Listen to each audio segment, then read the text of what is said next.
আমার তোমাকে কিছু বলার আছে। আমি মুভ অন করছি এই সব কিছু থেকে। তুমি ঠিক যেমন করেছো আমার থেকে। তোমাকে হয়তো জানানো হয়নি, আমি আর আগের সেই বোকা মেয়েটি নই।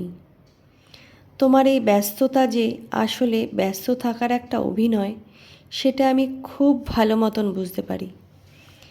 তুমি বিজনেস ট্যুর করছো বলে, কলিগের সাথে আছো বলে আমার টেক্সট সিন করতে পারছো না।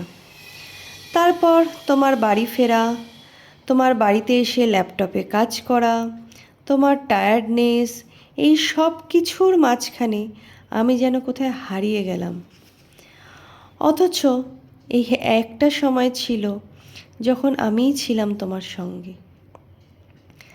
আমি শুনতে না চাইলেও তুমি জোর করে শোনাতে তোমার সারা দিনের সমস্ত টুকিটাকি। আর আজকে আমি তোমার সেই টেক্সট, আমার ফোন কল, এই সব কিছু তোমার কাছে ভীষণ গায়ে পড়া হয়ে গেছে, তাই না? আজ আমি বুঝে গেছি তুমি মুখে কিছু বলবে না, কিন্তু অবহেলা আর নীরব অপমানের মধ্যে দিয়ে আমাকে বুঝিয়ে দেবে যে তুমি আর আমাকে ভালোবাসো না। তোমার এই ব্যস্ততা আসলে ডোন্ট ডিস্টার্ব মি এটারই একটা সাইনবোর্ড। আসলে তুমি আমার কাছ থেকে নিষ্কৃতি চাইছো, আর সেটাও আমাকেই বলতে হবে। তুমি মুখ থেকে কিছু বলবে না।